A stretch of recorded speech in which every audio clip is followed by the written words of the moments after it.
Assalamualaikum warahmatullahi wabarakatuh. Salam sejahtera buat kita semuanya. Saat ini saya akan membahas mengenai karakteristik dan kebutuhan peserta didik usia sekolah dasar. Pada pembahasan materi kelompok 2 ada 3 pembahasan. Yang pertama, pertumbuhan fisik dan intelektual usia anak. Kedua, perbedaan individu sekolah dasar. Yang ketiga, jenis-jenis kebutuhan anak usia sekolah dasar. Dan pada video kali ini saya akan membahas mengenai poin ketiga tadi, bagaimana jenis-jenis kebutuhan anak sekolah dasar.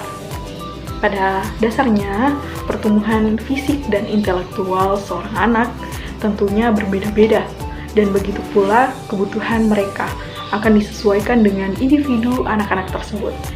Sebelum membahas lebih lanjut, saya akan membahas mengenai pengertian kebutuhan. Kebutuhan adalah segala sesuatu yang dibutuhkan manusia untuk mempertahankan keberlangsungan hidupnya secara alamiah untuk pencapaian kesejahteraan. Terdapat 4 jenis kebutuhan pada anak usia sekolah dasar, yaitu yang pertama, kebutuhan jasmania pada anak usia sekolah dasar. Sesuai dengan perkembangan fisik anak usia sekolah dasar yang bersifat individual atau pada masa tumbuh kembang tersebut, kebutuhan anak akan bervariasi, misalnya seperti porsi makan dan minuman yang meningkat, dan juga membutuhkan makanan yang bergizi agar perkembangan fisik dan intelektualnya tak terhambat. Yang kedua, kebutuhan akan rasa aman. Kebutuhan tingkat dasar yang kedua adalah kebutuhan untuk senantiasa merasa aman. Seorang individu dapat melangkah ke tingkat kebutuhan selanjutnya apabila sudah berhasil memenuhi kebutuhan pada tingkat pertama. Abraham Maslow menjelaskan bahwa kebutuhan akan rasa aman ini meliputi rasa aman secara fisik maupun emosional. Perlu diketahui, kadar kebutuhan pada tingkat ini lebih banyak untuk usia rentang anak-anak. Hal ini dikarenakan anak-anak masih memiliki tingkat kewaspadaan yang masih rendah, sehingga pendampingan orang yang lebih tua sangat diperlukan. Yang ketiga, kebutuhan sosial atau rasa cinta, kasih sayang, serta hak kepemilikan.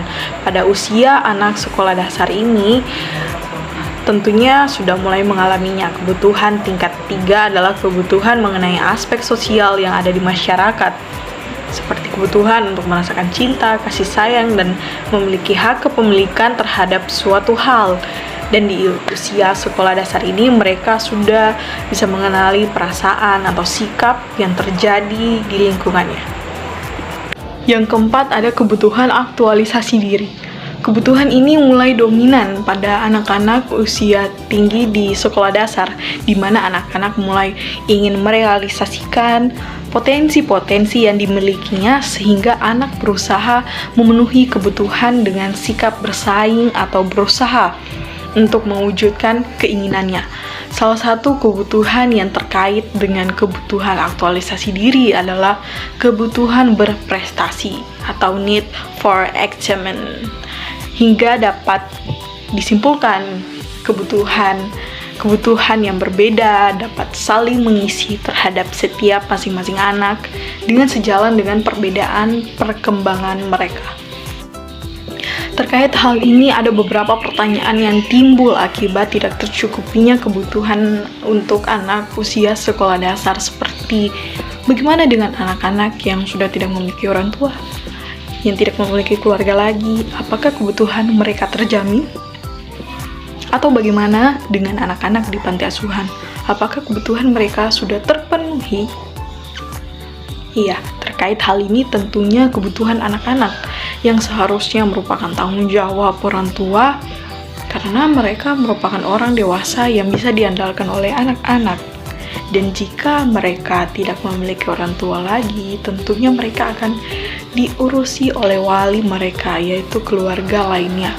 Dan jika anak tersebut benar-benar tidak memilikinya lagi, dia akan dibawa di panti sosial dan akan tinggal di sana karena kebutuhan fisiologis mereka akan terjamin. Namun, jika anak-anak tersebut tidak memiliki orang tua, tentunya kebutuhan psikologis anak belum tentu akan terpenuhi. Namun lain hal jika anak tersebut berada di lingkungan sekolah. Ya, sebagai seorang guru, tentunya aspek seorang pendidik, sosial, kepedulian kepada sesama sangat penting untuk diterapkan. Bagaimana seorang guru harus mendidik, menjadi teladan dan memberikan motivasi kepada peserta didiknya sebagai bentuk sosial kepada mereka dan memberikan kasihnya kepada anak-anak didiknya sehingga kebutuhan psikologis anak usia sekolah dasar tersebut bisa terpenuhi. Kebutuhan anak usia sekolah dasar harus didukung oleh lingkungan sekitarnya, baik lingkungan keluarga, lingkungan sekolah, maupun lingkungan masyarakat. Karena anak-anak tersebut merupakan generasi bangsa, oleh karena itu, marilah kita terus membangun generasi yang sehat, berakhlak mulia, agar bisa menjadi suatu kebanggaan bagi bangsa dan negara. Demikianlah pembahasan saya mengenai materi dari kelompok 2. Terima kasih sudah menonton video ini. Jangan lupa like, subscribe, dan share video ini kemana saja jika kalian suka. Terima kasih, sampai jumpa di lain waktu. Bye-bye.